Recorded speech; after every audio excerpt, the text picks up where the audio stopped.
other divisions also, objectivists would argue that reality is out there. You just need to go and observe it through organs or with the help of the sensory organs or with the help of technological aids. And that is positivism. Subjectivists argue that the reality, there is no reality. Everything is interpretation. And when I place myself is critical realism, that reality is there, but we understand it only through interpretation, given the limited and finite knowledge that we have. So, there are different schools on the issue of that. How do you understand the reality? Objectivist will argue that reality is there. You just need to observe it. Subjectivist would argue that there is no reality. Everything is interpretation. And critical realism, they would argue that reality is there, but we understand it only through interpretation, given the finite or the limited human capability to know the entire picture. So we do not know the entire picture. We only understand through our ability to interpret. So that is the Kantian, Immanuel Kant, that the famous philosopher. So I place myself, and most of you are likely to place yourself in this group of this critical realism. What is the, why ontological issues are important? They are important because you need to define the concept, you need to conceptualize, and you need to classify the concept. For instance, war. What is the definition of war? How do you conceptualize war? How do you, a debate is going on in Russia today that invasion, that Russia is invading. Now, what is invasion? Or what is war? Right? Just because the army has crossed from one type to other, can you call it a war? They're not yet calling it a war. While the Russian army has entered into this territory of Ukraine, but Russia is saying it's a peacekeeping force. So how do you define war? How do you conceptualize it? And how do you classify and categorize it? So these are the ontological issues that you need to understand. Epistemology, again, a philosophical part, is modes of getting at the objective reality. How do you get to whatever reality that you claim, right? So it can be intuitive. Intuitive is based on your experience or eureka moment that you found. Suddenly something came as a flash of light in your brain, and then that was eureka. And some of the scientists do claim that it came just because of intuition, not because of the data. So it can be intuitive. It can be authoritative knowledge. The most useful for you would be the authoritative knowledge, where you focus on the review of literature, that you study. You follow the previous works and the researchers, and that will give you an authoritative knowledge and the professional knowledge of the field. So that professional knowledge comes through the review of literature. Analogy is a kind of comparison that you say, for instance, you make a comparison that the GD say that you compare, for instance, the people in Bihar are very, similar to people in UP. Or so, you haven't seen the people of Bihar, but you have seen the people of UP. So you make a comparison. So that is more like analogy, that comparison that you do. Logical inferences can be inductive or deductive. Logical inferences are inductive, deductive when you deduce something. There's a larger picture and there's a smaller one. So when you deduce something, when you move from the bigger one to smaller one, so that process is deductive. Inductive would be exactly the opposite, from a small to a bigger picture. So that is inductive process. Again, your getting of reality can also be empirical through observation, through the sensory organs. So these are the things that you need to remember. What is the use of epistemology? You have to use epistemological knowledge, or epistemology will help you because that will guide you for review of literature, that will guide you for observation and also inferences. Now, briefly, I'll tell you what are the steps, or what is a research design. How do you do it? Very briefly, I'll tell you the steps that you can see it here. You start with the research question. That's the first thing, according to me, that comes to your mind. Then once you have the research question, what do? You start Googling it out, or you go to the library, you start picking up a few books and research journals, and then you find out how do people explain this particular event. And then you try to develop a theory. When you're trying to develop a theory, you are doing nothing but you're trying to give a possible explanation for that event, right? And so these are the steps involved in any research design. Research question, review of literature, theory. You have to give explanation of theory, and then hypothesis, because a hypothesis is always derived from the imagination. Hypothesis, as I told you, is derived from a theory. In theory, you try to explain, and you split the theory, or you parse the theory. You cut down the theory into several hypotheses, and then you test the hypothesis. Once you have formulated the hypothesis, then you start collecting the data.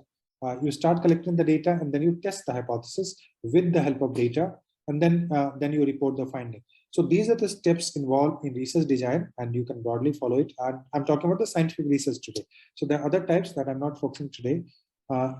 Four major components of scientific research that you need to remember, and you cannot do research without these things. You have to remember you have to frame the critical question. You have to propose a theory. Theory is nothing but the explanation that you need to remember. You have to estimate the type of data, and you should know how to analyze the data. Any research proposal that comes to you, or whenever you plan to do research, remember that that these four things are fundamental to any research. One is question, theory, data analysis. You should remember it by heart, these four things, because without these four things, you cannot do any research, any scientific research. Now, the question is that, how do you improve the research question? And you should read a book by King, Cohen, and Verba. There are three authors. The name of the book is Designing Social Inquiry, and you can find it on the internet. So please read that book, and you have to, how do you improve the research design? You can improve the research design by improving the research question. You can also improve the research design by improving the theory. You can improve the data quality, and you can improve the data analysis. So these are the four ways you can improve the research design. And the next point is how to improve a research question, or what kind of question you should ask. You have to remember, if you're doing research in social science, so then you have to ask a question which is socially relevant. Ask a novel question for which no systematic study has been conducted. Or ask a question which challenges the established notion. Ask a question if you suspect that the available answers are not sufficient. A question can be useful if it provides more evidence to one particular controversy. There are controversial explanations, but even if you are arguing or providing more data by taking aside one particular side, that again would be considered an important contribution to research. So you can take a side in a controversial aspect, and that's perfectly fine. As long as you're arguing with the help of evidence, so you are perfectly acceptable. Extrapolation of method or approach, again, you are from say economic background and you have come to political science. So if you are applying approaches that you used in economics to explain something in political science, or if you come from English background and you use the approaches that you learned in English literature to explain something in political science, so that again is interdisciplinary, and that is a very use of any. Can I request all of you to mute yourself, because I can, yeah. All of you, please mute yourself, yeah. Yeah, thank you. How do you improve your theory? Remember one thing, that the basic purpose of any theory is to explain and predict, right? So, you have to, provide a theory which explains more, or which also predicts more. So scientific theory are always falsifiable. Falsifiable, here the term by falsifiability, which has been used not by me, but by famous philosopher Karl Popper. So he uses the term falsifiability, that your theory has to be falsifiable. It does not mean your theory has to be false. There is a difference between your theory being false and your theory being falsifiable. Let me give you an example here again, because I love examples. Suppose, if I say it's going to rain, one statement, it is going to rain, and the second statement, it is going to rain tomorrow in Delhi, right? So there are two statements. One statement, it is going to rain, is non-falsifiable, while the second statement, it is going to rain tomorrow in Delhi, that is falsifiable. Because, if it did not rain tomorrow, and, you said that, sir, you said it's going to rain tomorrow in Delhi, and it didn't rain, so your theory is falsifiable. Your theory has been falsified. But if I give a theory like, that it is going to rain, so that statement is non-falsifiable, right? If it didn't rain tomorrow, I'll say that I said it's going to rain. I didn't say it's going to rain tomorrow in Delhi, right? So it is going to rain. If you give a statement or a theory like this, that it is going to rain, so that is non-falsifiable. But if you give a theory, a very similar kind of statement, that it is going to rain tomorrow in Delhi, so that means your theory is falsifiable. So always, so you have to understand the difference between false and falsifiability, that we are talking about falsifiability, not about the false and true. And second, that your theory, whenever you're giving a theory, your theory, according to Karl Popper, has to be, your scientific theory has to be falsifiable. If you are giving a statement which is not falsifiable, then your theory will not be scientific theory. So instead of limiting the scope of theory, you should keep your theory very wide, so that it explains more data. It explains, it covers a wide range of subject. Because if your theory is wider in scope, so the chances of falsifiability are very high, and as a result, your theory would be considered a good theory. But if you are limited a theory so that it cannot be falsified, that means you are not taking the risk, and you are giving a theory which is not falsifiable easily, right? Internal logical consistency, that if you are giving a theory, your theory has to be logically consistent. That you need to keep in mind. Also, if there are two theories, A and B, the theory A would be better if it explains more data. So if it explains more data, then your theory would be considered superior to the other theory. So that also you need to keep in mind. Sandeep, how much time is left? Sir, 10 minutes. So we should have time for discussion. So let me, So I think 5 minutes. Yeah. So I'll conclude in 5 minutes, then we can go to Q&A. Sure. Yeah. So and framing hypothesis, your hypothesis is always based on theory. As I told you, the purpose of theory is to explain, and you derive your hypothesis. The hypothesis is a speculative statement. There can be three types of hypothesis. One can be simple testable statement, like India's GDP is growing by 6.7%. That's a simple testable statement. It can be causal hypothesis. You can say that India's GDP is growing because of the service sector, industrial sector, and agriculture sector. So what did I do? I linked independent variable and the dependent variable. I said that industrial sector, the service sector, and the agriculture sector, they are contributing to the rise of India GDP. So that is causal, because I explained with the help of causes. So India GDP is growing because of these reasons. That is second type of hypothesis. Comparative hypothesis, a third type of hypothesis can be where you can say that India GDP is growing faster than the GDP of China. All right. And so that is a comparative hypothesis. So the hypothesis can be of three types, and your hypothesis has to be testable.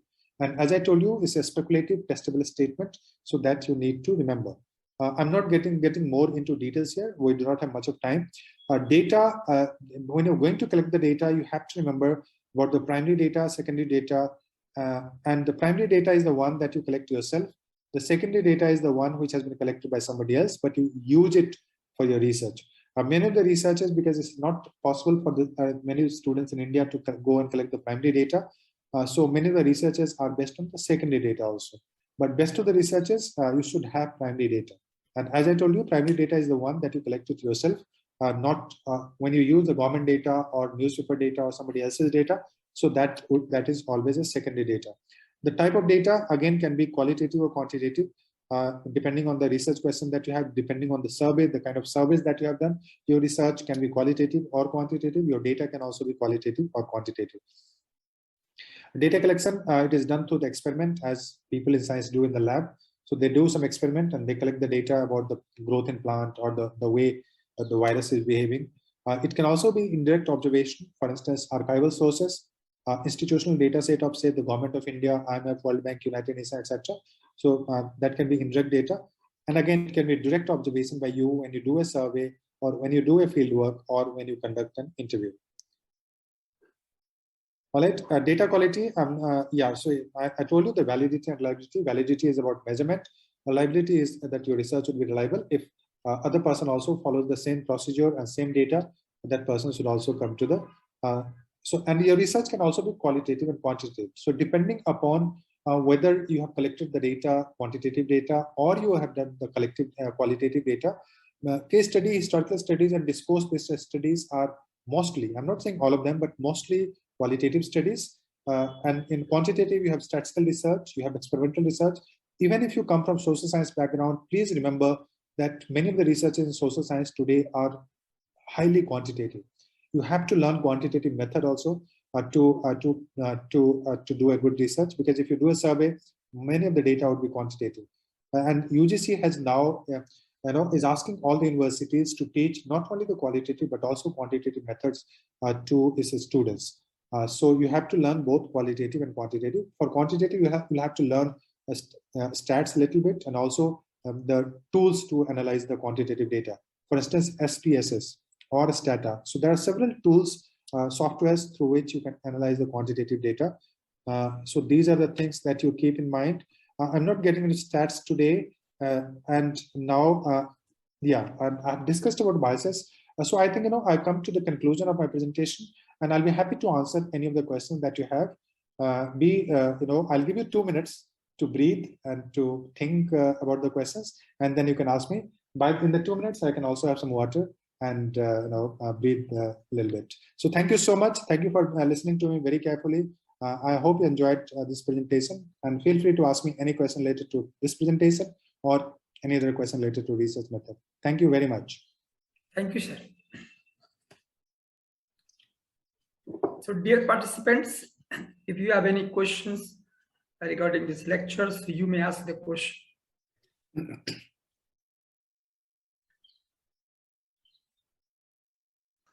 So I have sent my question directly to you, Rajan Kumar sir, over your chats. Yeah, I got it. Okay, so he's asking that empirical research should be falsifiable. Okay, what else? Now you said no that Karl I got your question. Yeah. Saddam, I got your question. Okay. Yeah.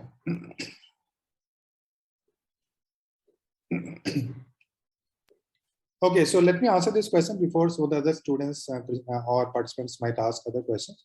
So Saddam is asking whether empirical research should be falsifiable. Saddam, I would like to clarify what I said. I said that your theory has to be falsifiable, not the empirical research. Mark my words, I'm repeating it again. Your theory has to be falsifiable. If your theory is not falsifiable, then according to Karl Popper, philosopher, this would become tautological. Because for instance, the example that I gave you, it is going to rain, and it is going to rain tomorrow in Delhi. So it is going to rain but it is going to rain tomorrow in Delhi is a testable, empirical, but also falsifiable statement. So you have to frame your theory in a way which is falsifiable. All right, or in simple words, you think in terms of verifiable. If I say it is going to rain, it is not verifiable. How will you verify it? Tomorrow, you'll say, sir, you said it's going to rain, but it didn't. I said, I never said it's going to rain tomorrow. So I'll always, put some, I'll say that it's going to rain maybe after 10 days. All right. So the problem with the non-falsifiable statement is that verification becomes very, very difficult. Although technically, philosophically, there is a difference between verification and falsifiability. But just to make you understand, I'm using the term. This falsifiability is an important element for any scientific theory, and that's what you need to remember. In fact, when Karl Popper gave this theory, he made a very interesting statement. He was comparing Marx's theory with the theory of Einstein. Einstein, the famous scientist. So he claims that he found is very interesting, that most of the theories of Einstein were falsifiable. All right, but the theories of many of the scholars, many of the Marxist scholars, were not falsifiable. For instance, he said that when Karl Marx gave the theory, it was falsifiable. But when later Marxists started giving the theory like revolution is going to happen, a revolution is going to happen without saying when and where, so that means that a statement is not falsifiable. So Karl Popper, he said that if you're giving that kind of theory, which means basically that is not a good theory, that cannot be considered scientific, but because it can never be verified and it can never be falsified. Okay, so thank you. Actually, the question is about because when we do empirical kind of research, we do testify some data, we do just have some kind of experimental experiments with our data and variables. So we have a concrete and solid theory which could be falsifiable or which could be valid. So the question is, just remember one thing, that yeah. theory has to be falsifiable. Okay. Okay. Yeah, and theory is always falsified. Theory is always rejected on the basis of data. All right. So your theory will be falsified only with the help of data. But if you frame a theory in a way that no data I gave you, it can never be falsified, then it's not a theory. Okay. And one more question is, in our research design, particularly in social science, where we should place this theoretical aspect? Yeah, as I told you that, ideally, you start with an idea, right? You Yeah. start with idea, and broadly you have a research question in mind. Okay, so you want to work on this particular aspect, and you have some problem in mind that you want to focus on this particular aspect, that why communal violence is taking place, right? So when you have this kind of idea or research question, so you also know that why this is happening. So you already have an imagination, you already have something in mind. So theory is that part of speculation, that part of explanation that you already have and that you want to pursue further, and you want to find out data for that imagination. You get it? So Yes, the purpose of any theory is to explain, and for that explanation, you take the help of the data. Okay. Okay. Yeah. Okay. Thank you. Okay, take care. Who else? Is there any other question? Yes, sir. There is another question. Could you please give some examples of quantitative research in social science? Could you please give some examples of quantitative research? Yeah. Yeah. Just a minute. Yeah. So quantitative research, they're full of quantitative researchers. You just need to, if you just Google it out, say for instance, if you are from political science background, social science background, so type American Journal of Political Science or American Journal of Sociology or British Journal of Political Science or British Journal of Sociology or even Indian Journal Economic and Political Weekly. So if you just, if you search 2-3 issues, then, just a minute, my laptop is, I need to connect my laptop with the battery because it might go off anytime. Just a minute. Okay, sir. Any other question? You might write in the chat box. And dear Dr. Naresh, yes, please mute yourself.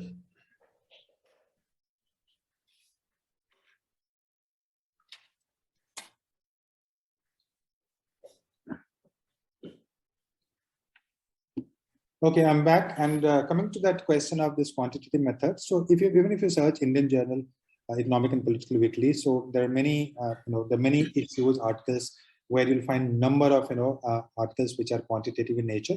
What you need to remember that for quantitative article, if you're planning to do quantitative research, your data has to be quantitative. You should have some training in quantitative research method, which means you should know a little bit of stats.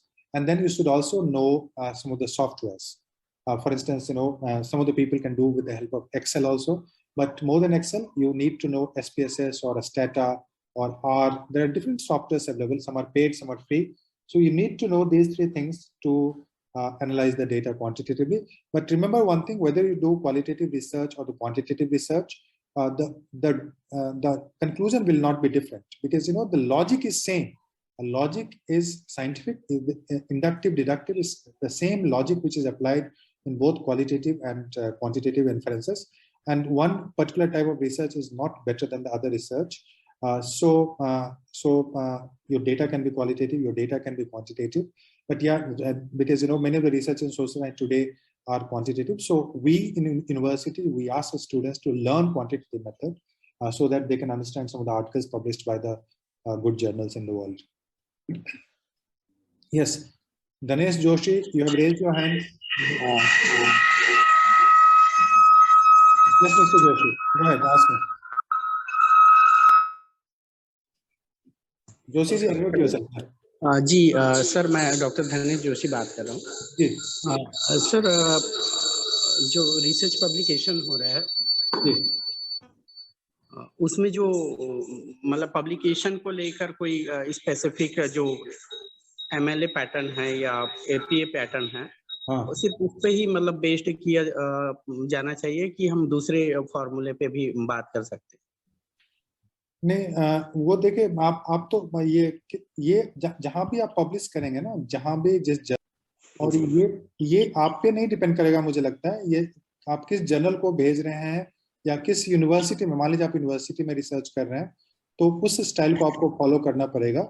और उसी style का इन texting, उसी style का referencing, उसी style का बाकी जो formatting है, वो सारा आपको फॉलो करना पड़ेगा। और इसका कोई फिक्स नहीं है, बहुत टाइप्स हैं उसमें।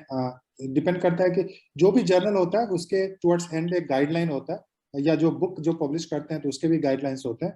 तो मुझे लगता है कि उसको आपको फॉलो करना पड़ेगा। उसमें हमारे पास, रिसर्चर के पास बहुत चॉइसेस नहीं होता, और वो बहुत डिफिकल्ट नहीं होता है, that's not very difficult to learn. जी सर, मेरा एक सेकंड था बहुत छोटा सा, जी जिसमें हम लोग लगातार देखा जाता है कि जो सोशल साइंस के जो रिसर्च होता है उसमें एक बायसनेस देखने को मिलता है, खास करके ट्राइबल रिसर्च पे, जी जो उनकी प्रॉब्लम्स है या उनके जो कल्चर है उसको लेकर। तो हम सर कैसे मतलब उसको दूर कर सकते हैं एक्चुअल में? अगर वो नॉन ट्राइबल है तो उसकी जो नजरिया बिल्कुल अलग है, और ट्राइबल है उनका बिल्कुल नजरिया अलग है, और इसको लेकर कंट्रोवर्सी रही है सर हमारे देश में। जी बिल्कुल।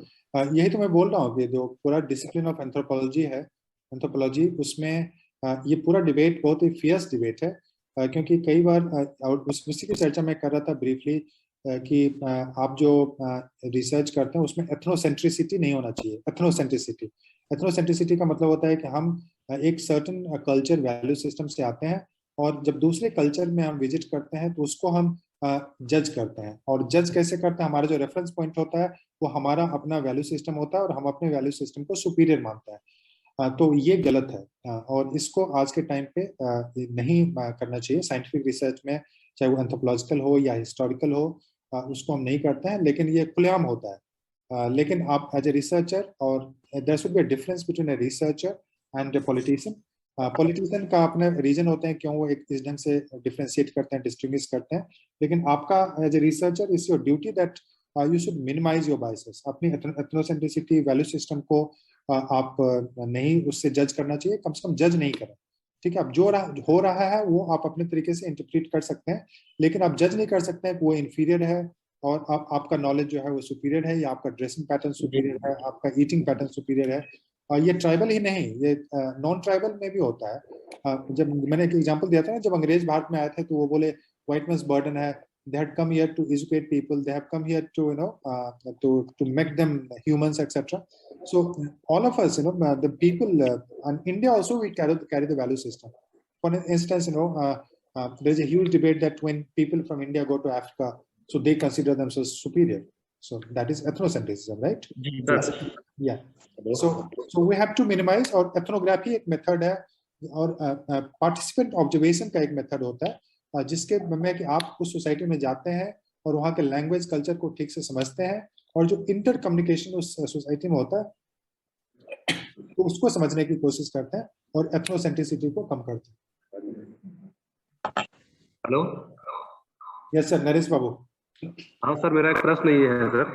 जी सर, सोशल साइंस रिसर्च में चाहे एंथ्रोपोलॉजी देखो या सोशल सिस्टम या सोशोलॉजी में देखें, तो एंथ्रोपोलॉजी में देखते हैं कि एक मानव विज्ञान है, लेकिन ज्यादातर रिसर्चर जो गाइड हैं या रिसर्चर हैं वो ट्राइबल इश्यूज पे काम करते हैं, दलित इश्यूज पे काम नहीं करते, पिछड़े इश्यूज पे काम नहीं करते, अदर देन और जो कम्युनिटी उस पे काम नहीं कर रहे हैं। तो ऐसा क्यों? ट्राइबल ही एंथ्रोपोलॉजी का मतलब ट्राइबल स्टडीज हो गया है, सोशल साइंस का मतलब ट्राइबल स्टडीज हो गया है। तो इसमें मैं सर आपका अप्रोच जानना चाहता हूँ। नहीं, मुझे लगता है कि बहुत सारे एंथ्रोपोलॉजिस्ट हैं जो कि कास्ट इशू पे काम किए हैं। ये जरूर है कि चूंकि एंथ्रोपोलॉजी में बहुत सारे लोग स्पेसिफिक यूनिक केस को ढूंढते हैं, तो वैसे केसेस में वो ट्राइब को स्टडी करने जाते हैं। लेकिन जैसे श्रीनिवास की बात करते हैं, मैंने श्रीनिवास जो है संस्कृताइसन पे काम किया है, और संस्कृताइसन ये कास्ट सिस्टम के बारे में है, ये कोई ट्राइब के बारे में नहीं है कि कैसे डिफरेंट जो लोअर कास्ट हैं वो संस्कृताइज करने की कोशिश करते हैं और इमुलेट करते हैं जो अपर कास्ट के कल्चर्स हैं, ट्रेडिशंस हैं उसको। तो बहुत लोगों ने कास्ट पे भी सोशियोलॉजी में काम किया, और सोशल साइंस में तो खैर कास्ट बहुत काम है, भरे हुए हैं, उसमें तो कोई इशू ही नहीं है। तो अब ये इंटरेस्ट पे डिपेंड करता है कि आप किस पे काम करना चाहते हैं। और लोगों ने बहुत सारे मैदान नहीं है, बहुत सारे लोगों ने सोशियोलॉजी में भी काम। क्या क्वेश्चन है सर? बहुत सारे कम्युनिस्ट आइडियोलॉजी के स्कॉलर है या इंटेलेक्चुअल्स है या गाइड है, वो पार्टिकुलर ट्राइबल पे ही काम करवाते हैं, दलित इशूज पे काम क्यों नहीं करवा रहे हैं? जबकि दलितों के पास भी इकोनॉमिकली देखा जाए तो काम तो दलितों पे होना चाहिए था। तो बहुत सारे विद्वान हैं, एक्सपर्ट हैं, वो आदिवासियों पे ही काम करना अपना फोकस समझते हैं, कॉपीराइट समझते हैं। तो ये एक बड़ा समस्या है, सोशल साइंस के लिए भी है। और दूसरा प्रश्न ये है सर कि आज इसी में मतलब सेकंड प्रश्न ये है कि हम जब शोध पत्र अगर पब्लिश करवाते हैं तो आज पब्लिश किए हैं रिसर्च जर्नल में जो यूजीसी के लिस्ट में शामिल नहीं है या शामिल है, कल तक उसका वैलिडिटी खत्म हो जाता है। तो ये यूजीसी में किस तरह से उस जर्नल को अपने केयर लिस्ट में शामिल करते हैं, क्या किया है और क्या होना चाहिए, क्या नहीं होना चाहिए, गंभीर समस्या हमारे लिए सर। देखिए नहीं, इसमें अभी जो यूजीसी का लिस्ट है वो एक रियल इशू है, और मैं रिक्वेस्ट करूंगा हमारे जो honourable vice chancellor professor LS Nigam sir हैं यहाँ पे, उनसे रिक्वेस्ट करूंगा कि सर यूजीसी को बोला जाए कि लिस्ट को थोड़ा सा doctor Abha Shukla please mute yourself. या आप म्यूट कीजिए अपने आप को, प्लीज काइंडली म्यूट योरसेल्फ। चलिए मैंने कर दिया म्यूट उनको, आई एम सॉरी। तो सर निगम सर, ये जो यूजीसी का लिस्ट है sir, you know in this there are issues. Some of the good journals have not been included. Some of the fake journals or not so good journals have become part of it, and this is decided by the committee. And in that you have to raise the issue, sir, that now because every student, PhD student, has to publish 1 or 2 articles to get the PhD. It has become very difficult for them, and many times I've heard that students are paying to the different publication houses to get it published in the UGC care list. So the committee has to take this issue very, very seriously. And sir, only at your level, at the level of higher committee, this issue can be resolved. I cannot completely answer the question of Naresh ji because I'm a very small person. So thank you, Naresh. Yeah, yes. Naresh, sir, Nigam sir, you have to unmute yourself. Yes. आपकी आवाज नहीं आ रही है, Nigam sir, we can't hear you. जी, this is a very serious question. Yes, sir. The UGC is taking very kindly. Yes, sir. There is a chaos all over the India regarding the publication of this. We should take over it and write to the UGC Yes. for defining a proper formulation so that research scholars will not come to this. Right, sir. Okay, thank you, sir. Thank you. So, any other question?